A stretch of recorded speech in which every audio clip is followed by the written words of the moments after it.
morning, a wonderful day.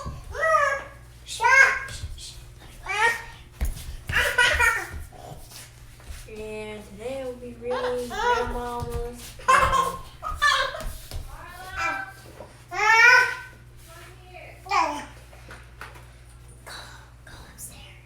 Our family lived up north, but every summer when school was out, Mama's sister and I went down south to stay at Grandma's house.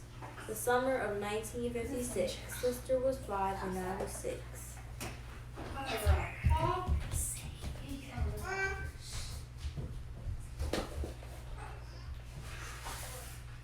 The back seat is the best seat on the bus, Mama explained while we were waiting inside the bus station. It's big and white and roomy, and the two of you won't bother anybody. Plus, it's right next to the bathroom. Our bus pulled in. Mama waited for our bags to be loaded while Sister and I climbed aboard to find a seat. Go all the way back, Sarah Marie, Mama reminded me. Sister and I didn't know where it was. There was a law that said only white people could ride down south in front of the bus.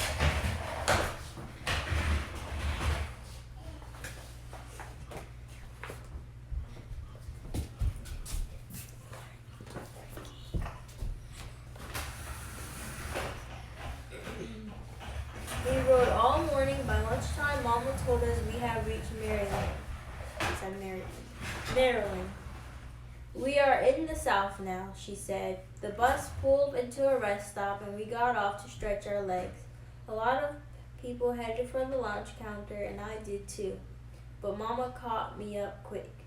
We brought our own lunches, Sarah Marie, remember? She said. Back on the bus, Mama unpacked our sandwiches, potato chips, and silver foil bags and a peach apiece. After lunch, Mama read us stories. Soon I'd be able to read too. Aunt Maria, Mama's sister who lived near Grandmama, was going to teach me how. Just like she taught all the first grade kids in her class. Sister and I played I Spy and counted cows and horses. We fell asleep and woke and rode some more. Finally, we were there.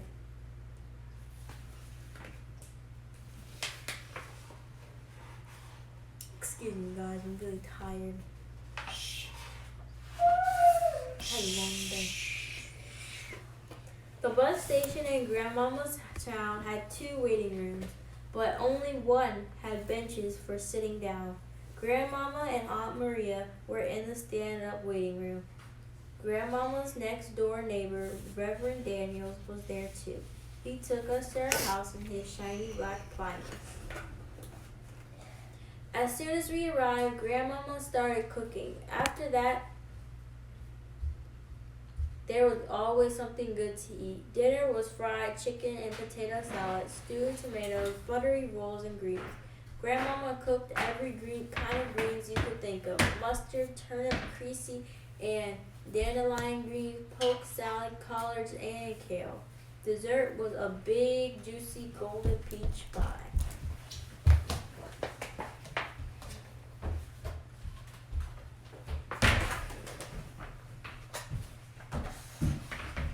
Next morning, nobody was in a hurry.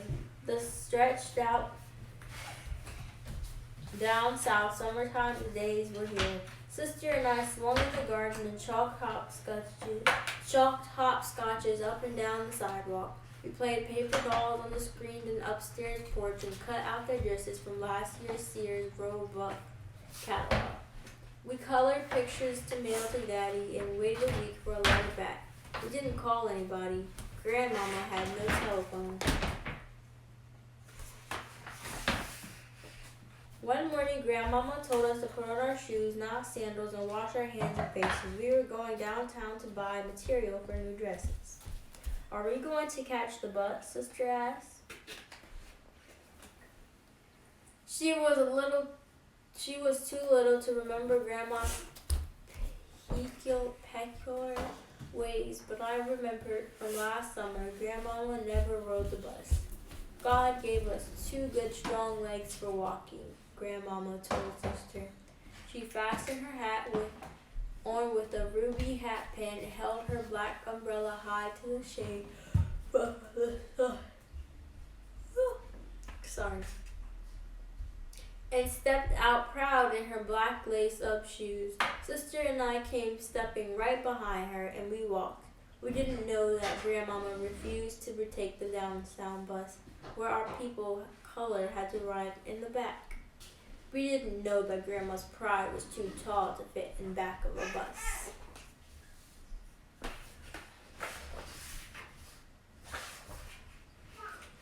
The next day, the stewing began. All day long, we heard the slippery, rocking rhythm of the foot treadle on Grandmama's sewing machine.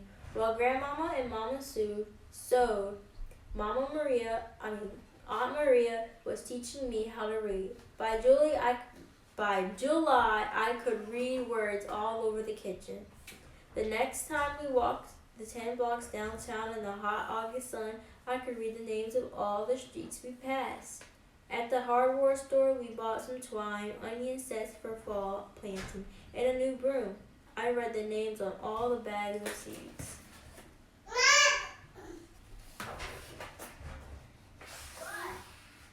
Then Sister needed to use the bathroom.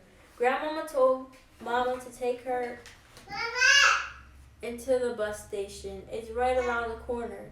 We hurried through the sit-down waiting room and down a hall. Sister ran over a door with a picture of a lady's head. I read the sign at the top of the door. It said, "White women."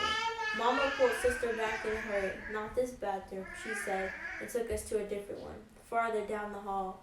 "Colored women," the sign said. There wasn't any toilet paper or soap. When we came out, I started to look around me. The signs had been there all along, but now I could read them. 4 different bathrooms.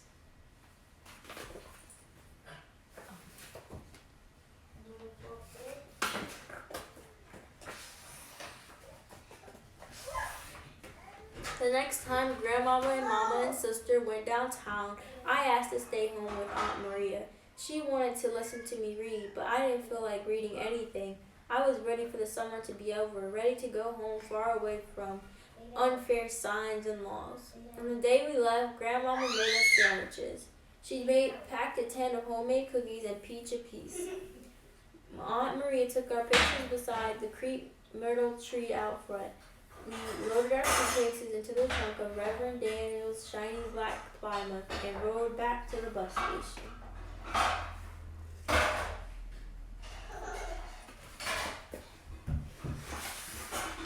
We went to the stand-up waiting room and watched out the window for our bus. Sister wanted to go in the other waiting room and sit down. Mama and Grandmama looked at each other.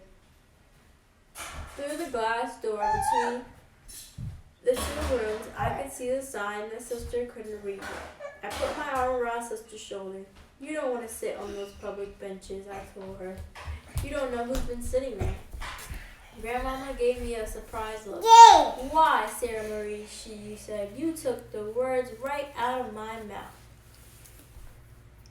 And this is Harper. Say hi, Harper. Hey.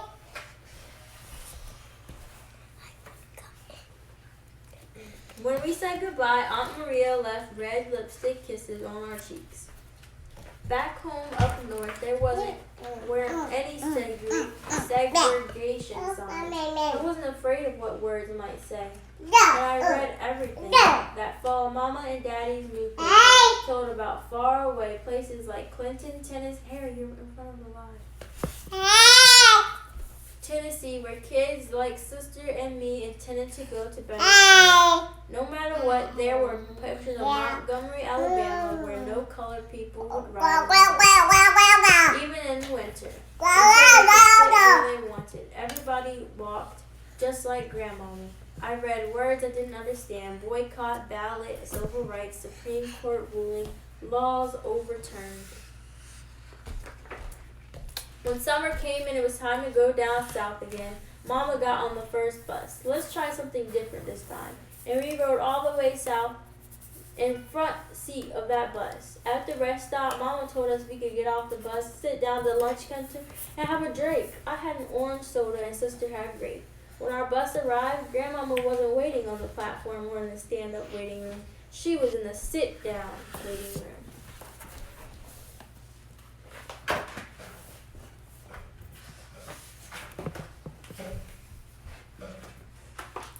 sister had to use the bathroom. I did too. Grandmama said she'd take us. Then my grandmama walked in with her tall, proud steps across the floor of that white waiting room and straight to the door of the white bathroom. I hung back. I didn't know what would happen. I thought you needed to use the restroom ceremony, Grandma said. I did, I mumbled, but isn't this the wrong one? Grandma looked up the door and I did too. The sign there just said women. You could forget about the other signs, Grandma said. We held our ground and got those laws struck down, she laughed. Those days are gone forever. Grandmama raised her arm, pushed open the door, and stood right in, and Sister and I were stepping right behind her. The end. Oh, I hope you guys enjoyed that story. Make sure you like this video and share it with all your friends, and I hope you guys enjoyed the story. I already said that. But I will see you guys next time. Bye.